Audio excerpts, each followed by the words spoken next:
Vamos mostrar nossa força então, Edgar.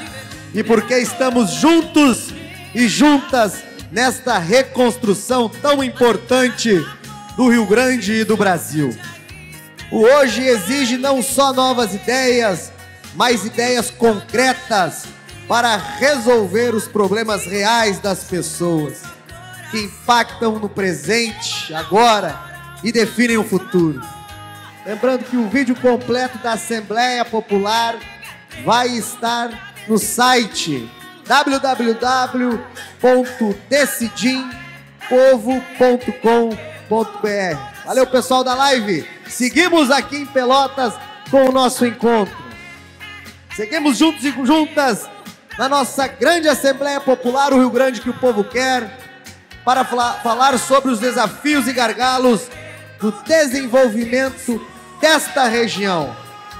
Para começar com os nossos convidados, vamos lá, para falar sobre a luta antirracista, chamamos André Luiz Pereira, do Movimento Negro Unificado, professor de Sociologia do IFSU Campus Pelotas e doutor em Sociologia pela URGS.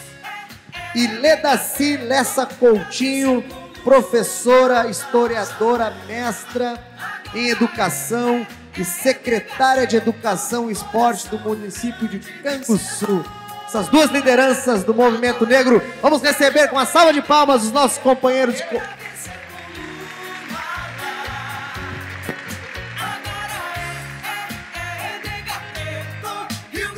Boa tarde, companheiros e companheiras. É uma honra estar aqui dividindo um espaço tão importante de construção coletiva de um programa de governo. Muito obrigada, Edgar. Estamos e estaremos sempre construindo de forma coletiva. Eu queria primeiramente pedir licença à minha ancestralidade e, em nome de Yassandali Bueno, pedir que tudo que fale aqui seja para construir de forma negra, mulher e coletiva da nossa luta antirracista. Dividir a palavra com meu irmão, meu companheiro André, neste momento, é reafirmar que a construção política de poder, na perspectiva da ancestralidade negra africana brasileira, é construir um poder coletivamente e um poder que não é antagônico. É um poder que se divide e, ao se dividir, se multiplica. Eu quero começar dizendo que nós, negros e negras, do coletivo Negros e Negras do litoral sul deste país, deste estado, construiu uma carta compromisso que deverá ser entregue posteriormente com as nossas propostas políticas de construção da luta antirracista no nosso estado, companheiro Edgar. E quero confirmar e reafirmar que enquanto houver racismo, não haverá democracia. Enquanto não houver escolas que constroem a luta antirracista na implementação da Lei 10.639 e da Lei 11.645, não haverá democracia. Não haverá democracia enquanto nós não tivermos políticas e reconhecimento da existência de uma parcela significativa desse Estado, que é a população negra.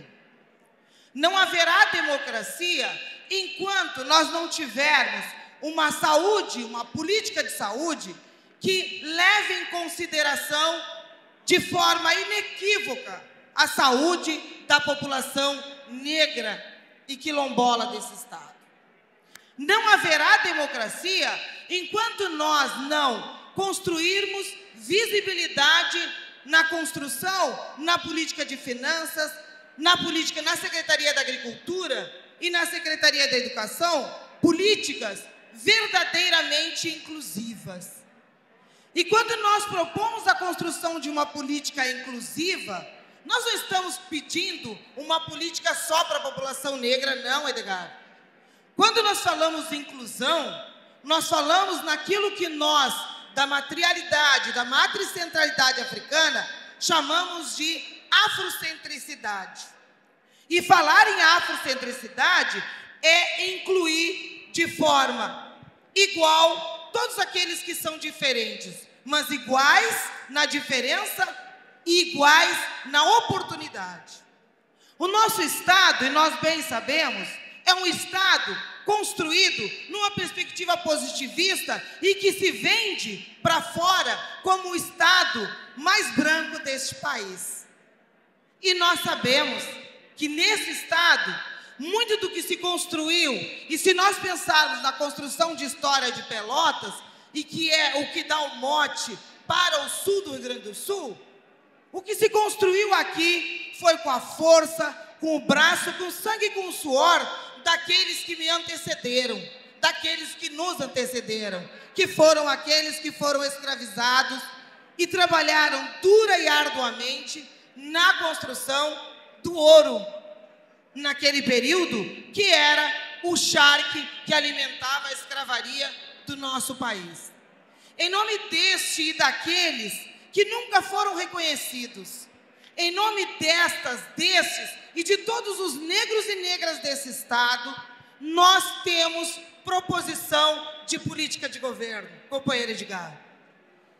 Essas proposições, elas já foram entregues a Karen, ao companheiro Zelmuth, e a gente quer, sim, construir de forma coletiva a política que vai guiar o nosso Estado pelos próximos 4 anos.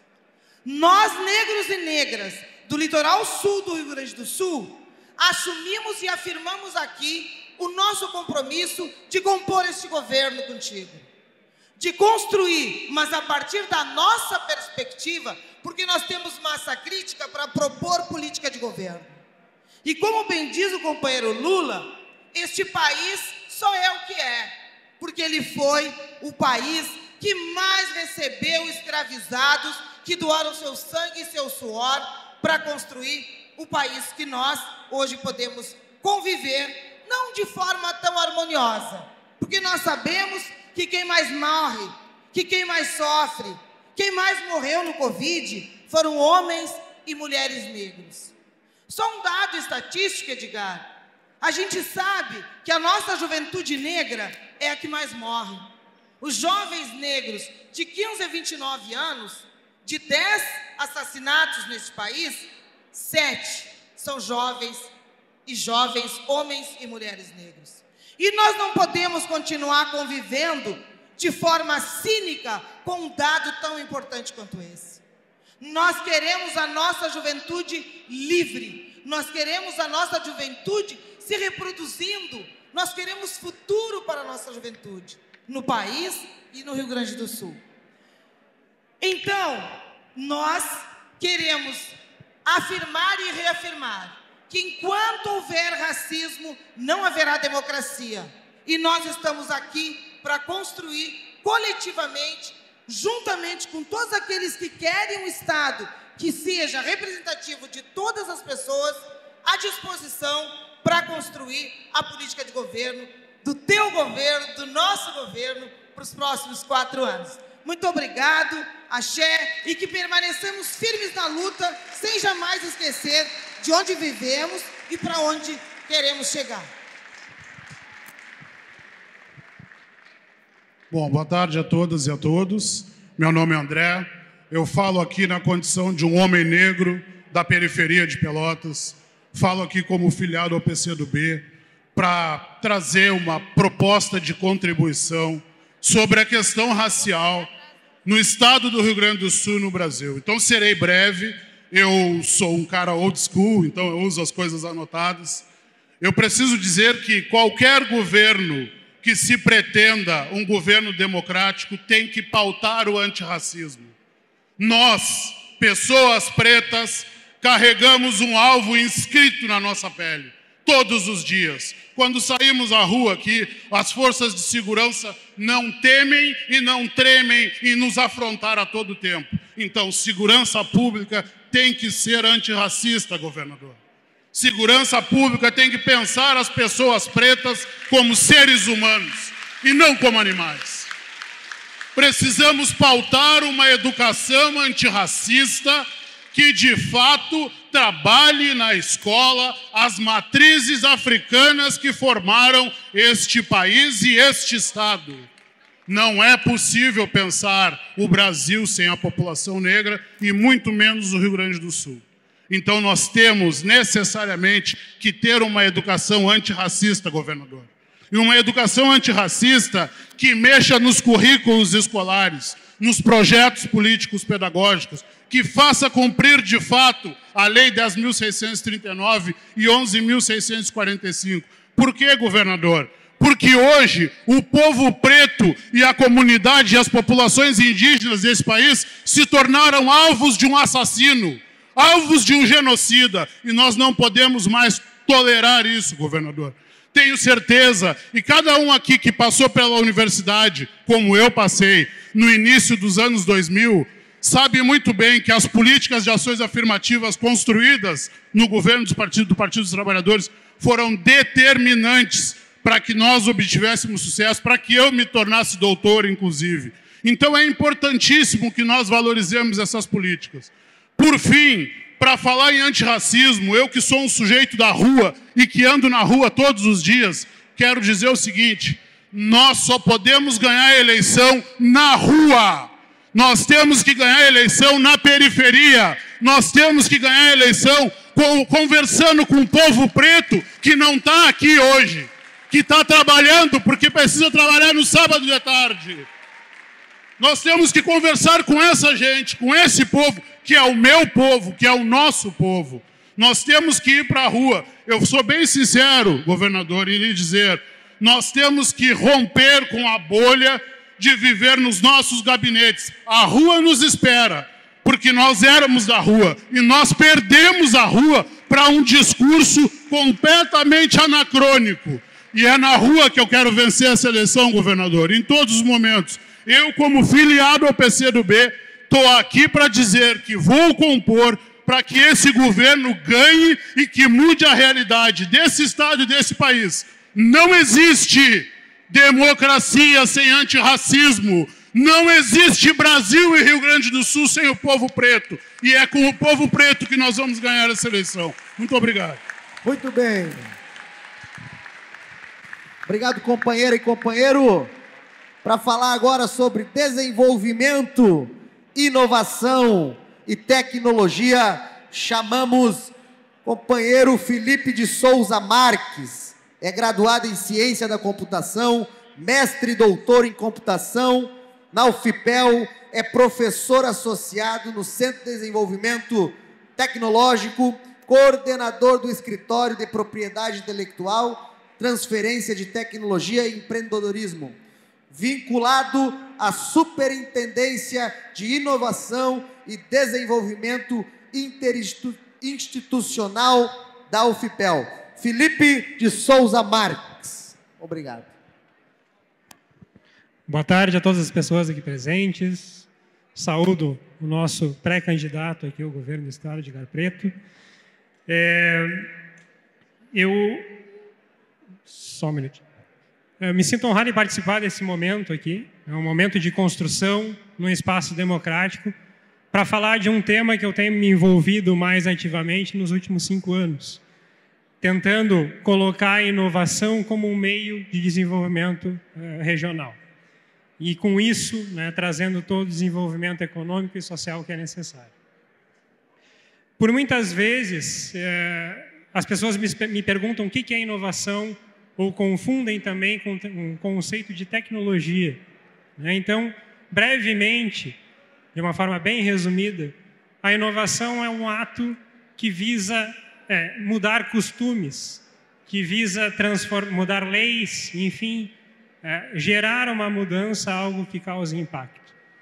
E a tecnologia, ela consiste num conjunto de conhecimentos científicos ou empíricos que acabam instrumentalizando aquilo da nossa vida cotidiana, nos processos, nos instrumentos, enfim, tudo aquilo que está relacionado à nossa vida humana. E falando em ciência, em conhecimento científico, nós temos aí algo, né, quando se fala em desenvolvimento tecnológico hoje em dia, a gente vê uma grande diferença, um certo abismo, né, algo que não está no cotidiano das pessoas. Hoje em dia, né, a gente ainda tem que gastar energia para falar para algumas pessoas que a Terra não é plana, né? Pessoas que negam aquilo que é posto como ciência. Brincadeiras à parte, a pandemia nos mostrou um cenário muito sério, né? Momentos em que, por negação da ciência, nós atingimos patamares absurdos na mortalidade de brasileiros e brasileiras. Muito se fez na tentativa de demonstrar, e embasado em conhecimento científico, para falar da importância da vacinação, para falar da importância das medidas paliativas que a gente precisava adotar para evitar toda a mortalidade que nós enfrentamos. A pandemia também serviu para escancarar várias fragilidades que nós temos na nossa sociedade, agravadas pelo desgoverno que nós temos hoje em dia, né? Então, se nós formos olhar os índices atuais, o próprio Edgar já comentou anteriormente, o nível de desigualdade aumentou absurdamente. Se nós formos olhar o impacto gerado de uma forma geral na nossa sociedade, nós temos índices que são assustadores. As mulheres foram muito prejudicadas nesse processo todo. Se a gente olhar para favelas, para periferias, 73% das famílias são chefiadas por mulheres, mulheres que trazem renda para casa. Associado a isso, índices de violência doméstica contra a mulher também subiram durante esse período. Nós temos, então, um quadro aí, né, que saímos do momento onde a fome e a miséria era uma preocupação real para chegar num quadro que hoje é desumano. E quando falamos em conhecimento científico, tá, é preciso dizer que isso é fruto de educação de qualidade. Então, se nós olharmos os indicadores daquilo que é produzido pelos institutos federais, pelas universidades públicas desse país, nós vamos evidenciar que 95% da pesquisa científica produzida no Brasil são oriundos dessas instituições públicas. Todo o conhecimento... E, infelizmente, né, o que nós temos vistos aí no último ano, nos últimos anos especialmente, é um descaso total com a educação. Nós temos sucessivos cortes de verbas para manter as operações básicas dessas instituições, né? Isso vem se agravando a cada ano, sem falar no desrespeito à democracia, que também é outra parte desse governo, na não nomeação de reitores e reitoras eleitos democraticamente por suas unidades acadêmicas. A educação ela tem um papel que é fundamental para a inovação. Tá? É necessário um investimento de longo prazo, e este é um grande problema que nós temos. A continuidade ela deve se dar por meio de programas e por leis que garantam recursos de uma forma sistemática, tanto para as universidades, quanto todo o que a gente chama de ecossistema que dá suporte para propiciar a inovação. Nós temos exemplos em países mais desenvolvidos, como Suécia e Coreia, em que esse processo levou praticamente 20 anos para se consolidar. Algumas pessoas consideram que a geração de inovação ela é baseada num tripé que vem da parte dos agentes do Estado, da academia, por suas universidades, institutos federais, das escolas, né, e do setor produtivo. Mas hoje em dia esse conceito pode-se dizer que já está ultrapassado. Ele precisa incorporar a sociedade, ele precisa incorporar o meio ambiente. E nesse sentido, nós temos um grande papel aí, que é fomentar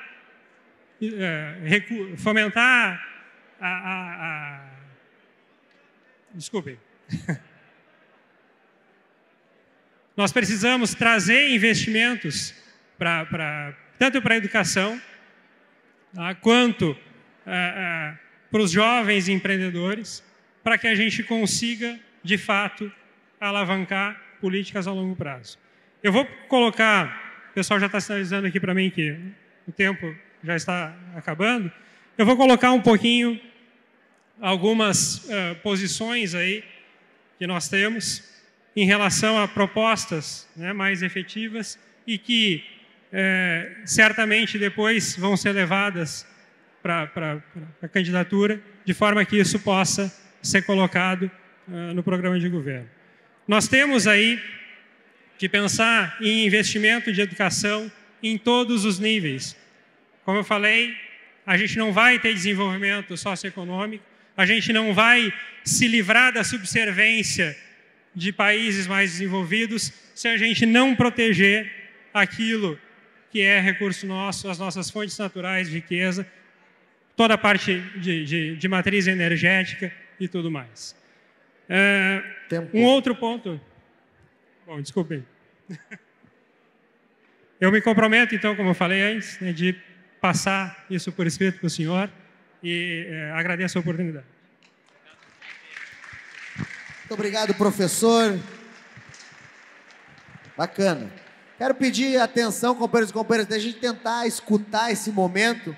É um momento de escuta, o pessoal que está aqui do lado direito do palco também, que a gente possa ter esse momento de escuta, que é um momento da gente construir aqui as demandas para o plano de governo desta região. Convidar agora, então, para falar sobre a contribuição da agricultura no desenvolvimento, Elemar Voyan, Elemar Voyan, alemão, formado em agronomia, foi fundador do Centro de Apoio ao Pequeno Agricultor, capa e assessoria técnica da Copar, Pomerano Alimentos. Tenha bondade, companheiro. Então, boa tarde a todos e a todas. Saudação especial ao nosso futuro governador do estado, Edgar. A nossa região, ela tem uma vasta área de agricultura familiar, assentados da reforma agrária, comunidades quilombolas e também de indígenas. E nós, Edgar, temos uma visão de desenvolvimento rural com gente, com geração de renda e com empregos. Não podemos abrir mão dessa visão, apesar da tremenda propaganda do agro, que disputa essa visão de um agro onde é que não tem gente, onde é que tem máquinas, onde é que tem veneno e onde é que tem produto para exportação. Nós precisamos de uma agricultura familiar que produz alimentos sadios de qualidade. Então, temos grande expectativa, Edgar, novamente, a exemplo do como já foi com o Lívio Dutra e com Tarso Genro, de contar com o apoio do governo do estado para desenvolver a agricultura familiar, os assentamentos, as nossas comunidades quilombolas, Ledeci, temos um carinho especial, e também das famílias indígenas. Propostas. Primeiro, governador, precisamos recuperar nossas cooperativas. O desmonte de políticas públicas como o PA, Programa de Aquisição de Alimentos, Fome Zero, e diminuição de recursos da merenda escolar associado à Covid, afetaram muito as nossas cooperativas da agricultura familiar, muito dependentes ainda dos mercados institucionais. Precisamos recuperar financeiramente essas cooperativas para, posteriormente, elas poderem dar a sua contribuição. E, para isso, nós temos ter recursos e o apoio da unidade de cooperativismo da Emater. Aquisição de produtos da agricultura familiar para merenda, presídios e programas sociais. Precisamos potencializar as compras institucionais. O FEAPER, o nosso Fundo Estadual de Apoio aos Pequenos Estabelecimentos, é um instrumento que devemos retomá-lo, botar recursos para apoiar projetos com prioridade para a produção de alimentos e iniciativas de produção agroecológica e também projetos de agroindústria. estimular as cadeias curtas de comercialização, como feiras livres nos municípios, as feiras regionais, retomar o Programa Estadual de Agroindústria. A agricultura familiar deve cada vez mais agregar valor à produção, via iniciativas individuais, associativas e cooperativas, gerando mais renda e empregos no meio rural. Para isso também precisamos retomar com força o selo Sabor Gaúcho.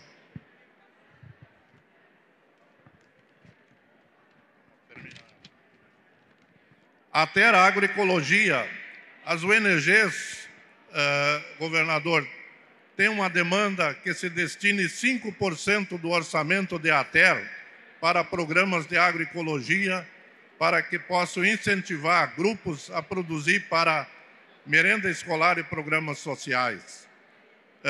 Programas de combate à pobreza no campo. Infelizmente, uma parcela da população no meio rural vive na pobreza.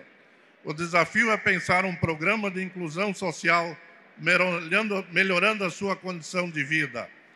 O MST repensa a sua estratégia de talvez assentar mais próxima dos grandes centros urbanos, em áreas menores, para que possa primeiro produzir para seu consumo e posteriormente para também aferir renda. E por fim, Edgar, os municípios com grandes áreas rurais, hoje, onde é que se concentra a agricultura familiar, cada vez mais encontram dificuldades para manter as estradas vicinais. 1 minuto. Em condições de trafegabilidade. É preciso, exemplo, Canguçu, uma enorme área, São Lourenço e mesmo Pelotas, são municípios, ou Piratini, né, são municípios onde é que as prefeituras têm dificuldade e devemos pensar um programa para que se apoie, se dê condições para que os produtores possam permanecer nessas regiões produzindo e gerando renda. Obrigado. Muito bem, companheiro Elemar. Pessoal, mais uma vez eu quero pedir um pouquinho de calma, silêncio, para que a gente possa escutar. Lá no fundo, atrapalha um pouco. E não vamos embora, porque no final, Edgar Preto, tem uma surpresa muito bacana aqui. No final da nossa plenária, não vão embora, eu tenho certeza que vocês não vão se arrepender. E para falar sobre a importância da economia solidária para o desenvolvimento social e econômico da região, chamamos a companheira Luzia Ribeiro Ferreira, contadora e mestra em contabilidade, extensionista e pesquisadora no DESE, FURG e Inesol. E Cristiane Miranda, graduada em gestão de cooperativas, atua da Unisol RS como assessora técnica e na assessoria técnica da FRAGED, Associação das Vilas Reunidas do Fragata, com foco em geração de trabalho e renda. Recebam essas nossas duas companheiras para esta tarde.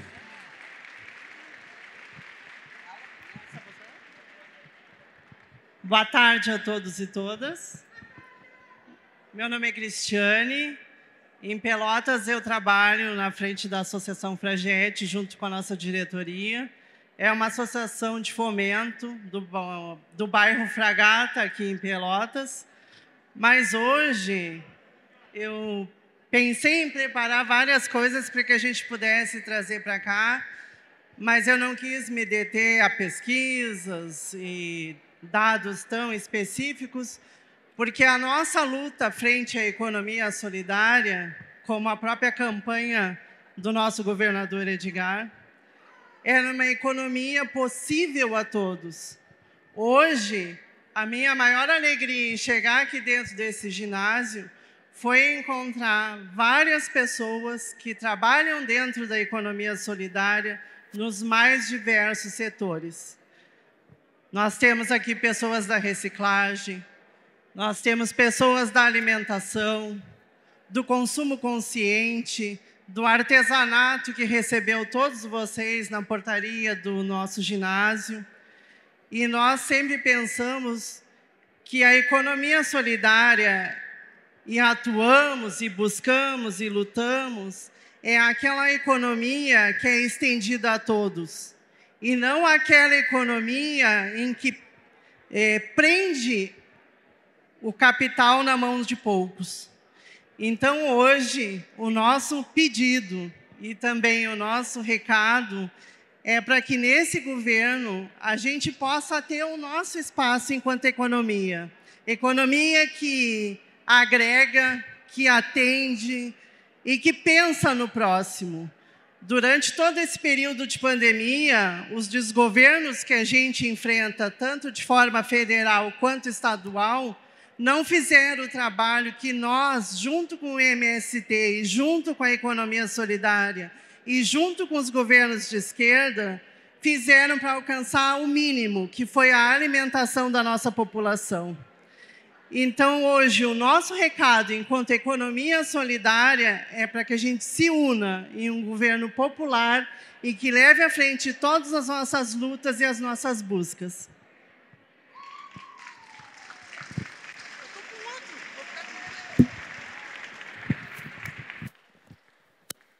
Boa tarde a todos, todas e todes.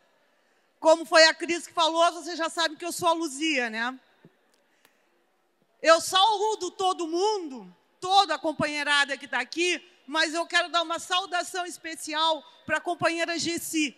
A companheira Gessi, que é da nossa cooperativa Santa Rita, que há 20 anos trabalha com economia solidária, porque reciclagem é economia solidária. Tá? A Cris já falou quase tudo que a gente tinha que falar. Mas eu gostaria de dizer para vocês e dizer para nosso governador, nosso próximo governador, que não existe outra economia que não seja solidária. Economia, na essência, na etimologia da palavra, vem da Grécia e quer dizer cuidar, cuidar da família, cuidar do lar, dividir. E não existe outra economia que não seja aquela que cuida das pessoas. Aquela economia que eles chamam de economia de mercado não nos serve, não nos atende. Economia solidária, como movimento, ela é transversal, ela inclui todos os movimentos. Então, não é a economia solidária que precisa de você, Edgar, é você que precisa da economia solidária. A economia solidária, preciso te explicar o que é, porque é a tua vida. E, na essência, no movimento, agora, quando nós tivemos, sob o júdice do verme e do vírus, o que segurou as pontas foi a economia solidária. Foi involuntário, mesmo que irregular, informalmente, o povo se ajudou, o povo se contribuiu. E o que eles precisam agora? Eles precisam de que este governo, que o governo do Estado e o governo federal que vem por aí, dê assento para eles na mesa grande. Economia solidária não pode mais ficar na mesa das crianças. Nós precisamos de um ministério, nós precisamos de uma secretaria, nós precisamos estar junto nas decisões. Porque é através da economia solidária que nós vamos ocupar. Nós precisamos de um compromisso do governo do Estado, do compromisso do governo federal, do consumo, porque nós vamos produzir. Então, nós precisamos que tenhamos uma rede de consumo. Então, não só a agricultura, como, por exemplo, já compra, o Estado compra a agricultura para merenda, nós precisamos que tudo que for possível seja comprado. E eu tenho uma coisa para te contar, Edgar. Eu estive dentro do Polo Naval. O capital que financiou o Polo Naval não era do capitalista, era o nosso capital, era dos bancos públicos. Então, o banco público pode financiar o cooperativismo e o cooperativismo pode fazer, sim, esse serviço que o Polo Naval fez, esse serviço que ocupa as escolas, que ocupa os espaços. Eles nos tiraram os direitos trabalhistas, vamos tirar o espaço do capital. Nós sabemos fazer, é força de trabalho que define, não é capital. Capital, eles usam o nosso. Anotei umas coisinhas aqui. Economia solidária é transversal, é inclusiva, é sustentável, cuida do meio ambiente, cuida das pessoas. Os movimentos fazem economia solidária naturalmente, então tu já tem as ferramentas, porque tu já tem os movimentos articulados, e nós queremos PPP, parceria público-privada, com a economia solidária, com o cooperativismo, com os movimentos sociais. Para concluir. Eu acho que acabou meu tempo, mas já deu 7 minutos? Obrigada. Eu acho que era isso. Muito obrigado, querida companheira. As companheiras, né? A nossa economia solidária. Vamos dar seguimento, então, ao nosso encontro. Para falar sobre o combate à fome, soberania alimentar, chamamos Tiago de Garcia Nunes, natural de Jaguarão, professor do programa de pós-graduação em Política Social e Direitos Humanos da Universidade Católica de Pelotas, pesquisador e membro do Conceea Pelotas. Companheiro Tiago. Uma boa tarde a todas, todos, todes. Em nome do Fórum, então, agradecer a oportunidade de estar contribuindo nesse momento aqui, de uma plataforma de propostas, com companheiros e companheiras tão qualificados, de tanta fibra, né? Muito legal. O Fórum, então, é uma entidade que vem fazendo a luta pela soberania alimentar, pela segurança alimentar aqui em Pelotas, na região, com várias organizações, somos mais de 30, 40, movimentos sociais, sindicatos, partidos, campo, cidade, povos e matrizes, né, africanas, povos tradicionais, quilombolas, indígenas, mulheres, enfim. Vamos humildemente, dentro dos nossos limites, mas somos bastante audaciosos, Edgar. E vocês devem ter visto que na semana passada o nosso noticiário teve repleto de uma pesquisa que foi divulgada, né, a pesquisa dos números da fome no Brasil. Foi uma pesquisa que nos impactou muito, embora não nos surpreenda, porque quem está na rua sabe o que está acontecendo, né? Mas essa pesquisa falou que 126, 130 milhões de brasileiros e brasileiras estão em insegurança alimentar. Aí falo em insegurança alimentar grave, insegurança alimentar moderada, leve, e aquele monte de números que ninguém é obrigado a saber, né? Então, acho que é importante falar disso. Então, insegurança alimentar é quando as pessoas elas têm ou não têm o que comer, que é o mais grave, ou têm medo de não ter o que comer e têm certeza que não vão ter o que comer, ou comem muito mal, numa quantidade, numa qualidade menor que aquela necessária. E dentro desse número, que já não é pequeno, 35 milhões, 33 milhões passam fome mesmo, não têm o que comer.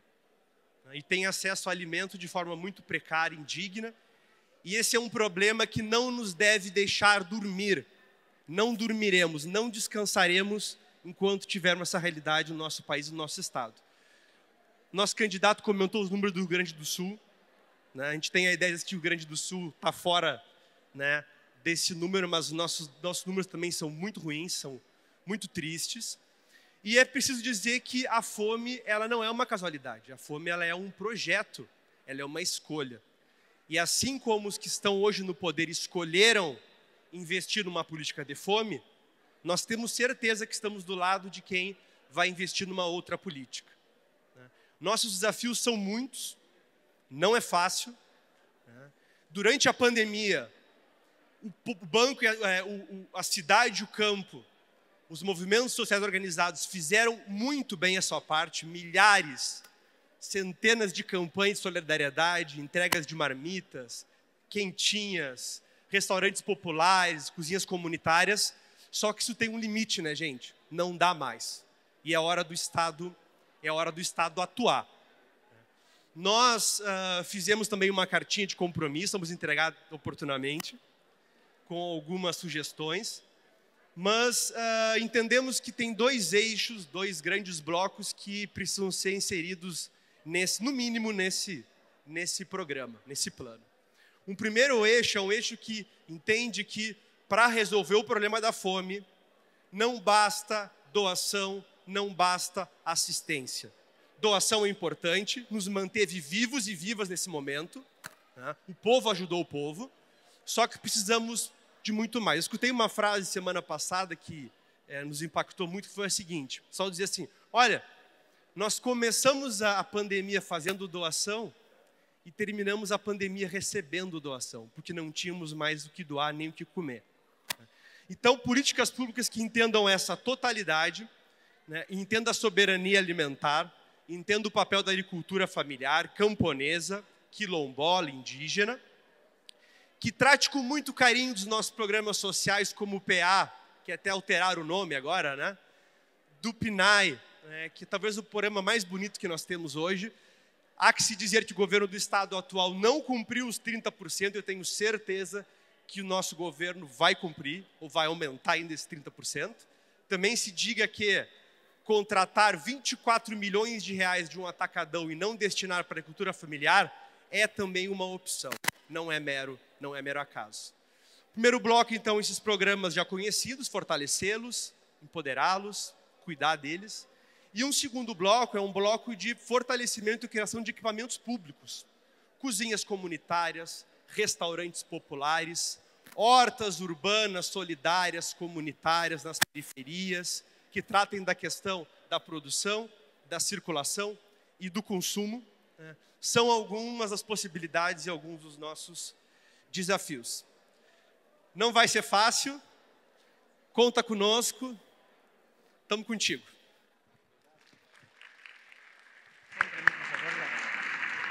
Muito obrigado, companheiro Tiago. Agora queremos chamar para falar. Antes de chamar, pessoal, quero lembrar vocês que está sendo, o Zé Almuth aqui me lembrou, está sendo tudo gravado pela nossa comunicação aqui da pré-campanha do Edgar, e todas essas informações da regional serão feito um relatório, né, Zé Almuth? Vai ser feito um relatório de tudo isso que vocês estão trazendo nesta tarde. Então, para falar da importância da educação na construção de um Estado soberano, chamamos Fernanda Borck, professora municipal de São Lourenço do Sul e ex-secretária de Educação do município. Bondade, professora.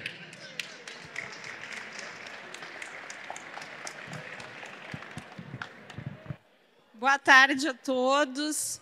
Quero agradecer imensamente esse convite, Zé Almuth, Marcelo, toda a coordenação do evento e da campanha.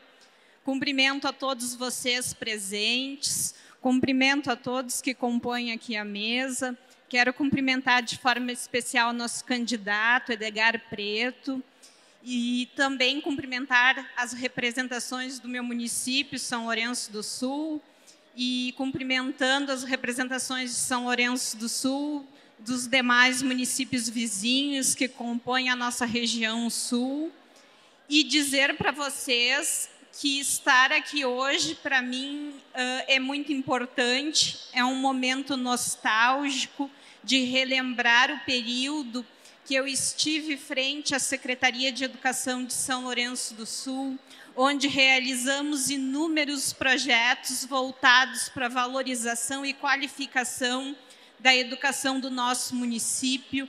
Tivemos inúmeras ações, inúmeros projetos com ações e resultados comprovados. A nossa educação foi reconhecida a nível nacional através de inúmeras ações e, sem dúvida alguma, trabalhamos muito pela qualificação e desenvolvimento da educação do nosso município. Quero dizer para vocês que foi muito importante termos a valorização e o reconhecimento dos governos petistas para que pudéssemos realizar todos esses processos. E que hoje, analisando tudo que nós conquistamos no passado, hoje nós percebemos um retrocesso em todas as esferas, federal, estadual e municipal. Como hoje, professora municipal, quero relatar para vocês que não tem sido fácil conviver com governos que visam apenas tirar os direitos dos professores, que não visam qualificar, investir nos processos educativos, em ações para qualificar a educação do município. E com isso, eu estou aqui para reforçar o quanto nós precisamos ter um olhar atento, candidato e futuro governador, para a educação básica.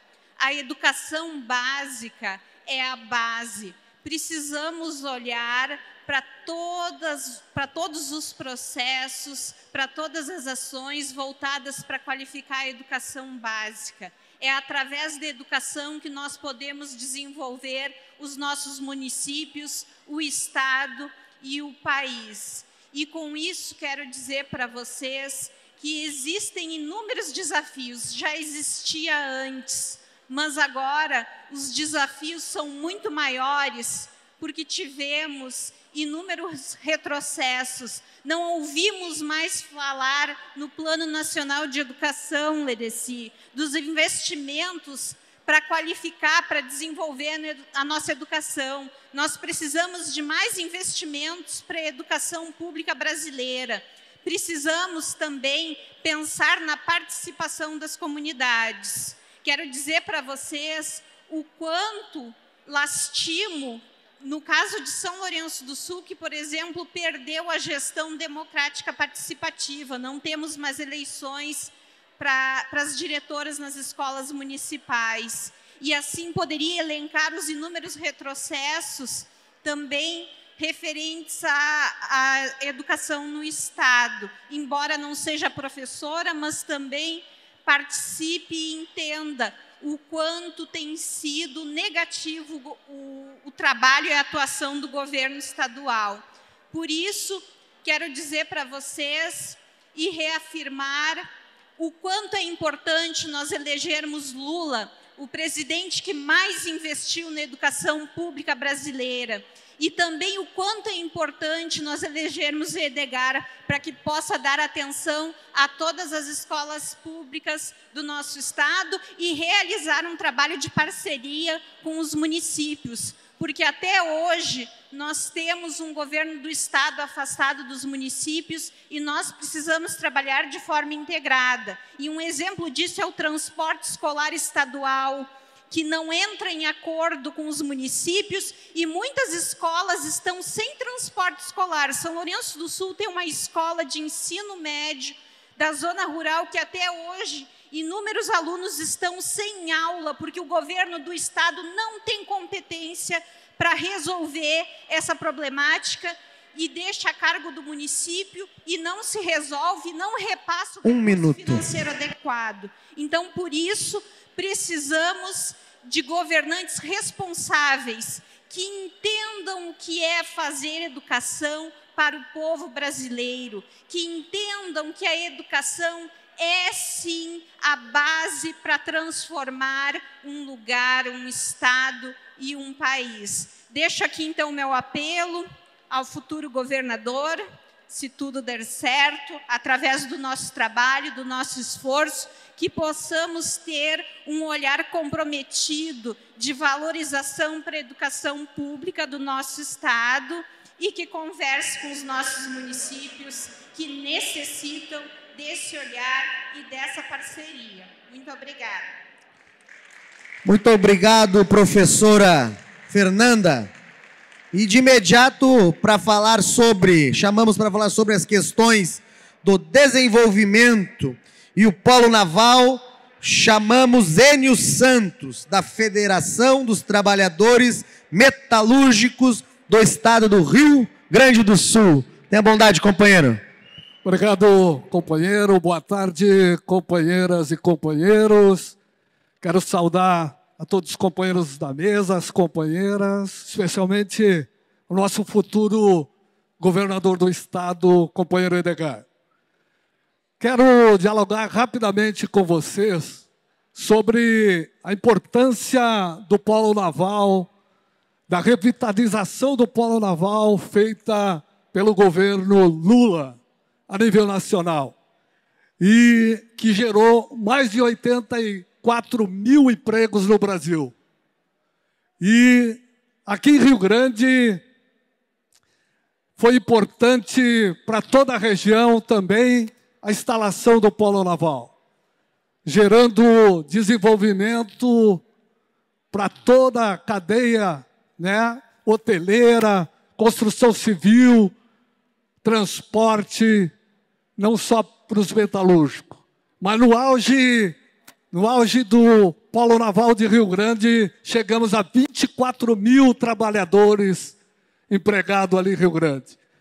Então, companheiros, a importância do desenvolvimento de um governo que olha para o país, olhou para essa região, uma região que sempre foi esquecida, né? Uma região que muitos tem companheiros que dizem a região pobre, né, do Brasil. E com isso, o Lula desenvolveu esse projeto. Infelizmente, com o golpe de 2016, que tiraram a presidente Dilma do governo, a indústria naval brasileira foi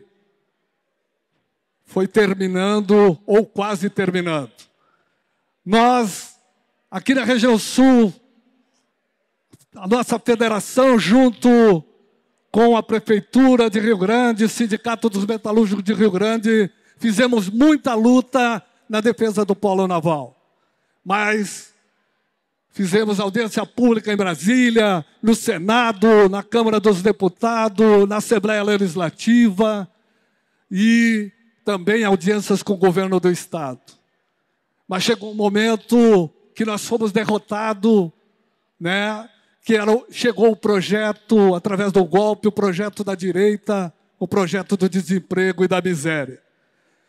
Um dia, companheiros e companheiras, nós descobrimos, junto com o nosso sindicato de Rio Grande, que os trabalhadores iam começar a ser demitidos em massa. E nós fomos para Rio Grande e começamos uma assembleia na madrugada, não deixamos os trabalhadores entrar no estaleiro Ecovix. E a gente presenciou uma das coisas mais tristes na minha vida de militante de mais de 30 anos, foi quando, às 9h30 da manhã, foi anunciado a demissão de 6 mil trabalhadores, mais de 6 mil trabalhadores. Foi um momento muito triste, momento de comoção. Os trabalhadores se abraçavam sem saber o que fazer, porque sabiam que não tinham futuro com o governo golpista do Michel Temer. E sabiam o que ia acontecer. Então esse projeto não foi só importante para Rio Grande. Esse projeto se desenvolveu em todo o estado. Gerou emprego nas empresas de Erechim, Passo Fundo, gerou emprego em Canoas, São Leopoldo, que prestavam serviço para o polo naval. Pelotas aqui também se desenvolveu a metalurgia, prestando serviço também para o polo naval. Por isso é importante, companheirada, nós ter presente do crime que foi cometido com o golpe dado no país e o crime cometido aqui na região sul. Nós temos uma grande oportunidade agora de, elegendo Lula e elegendo o companheiro Edgar para governador, de revitalizar todo esse processo e ter emprego de qualidade. Os trabalhadores do Polo Naval de Rio Grande, um soldador chegava a ganhar R$7 mil naquela época. Hoje esse trabalhador ganharia mais de R$10 mil. Então, os trabalhadores que tiveram essa oportunidade, eles tinham orgulho de trabalhar no Polo Naval de Rio Grande. Tinham orgulho porque andavam na rua com o fardamento da indústria naval de Rio Grande, que é muito pouco trabalhador que usa o fardamento da empresa. E eles tinham orgulho, porque esse projeto resgatou a dignidade do povo da região sul. Então, comparada, vamos junto nessa luta, vamos eleger Edgar, vamos eleger Lula e até a vitória, comparada. Um grande abraço.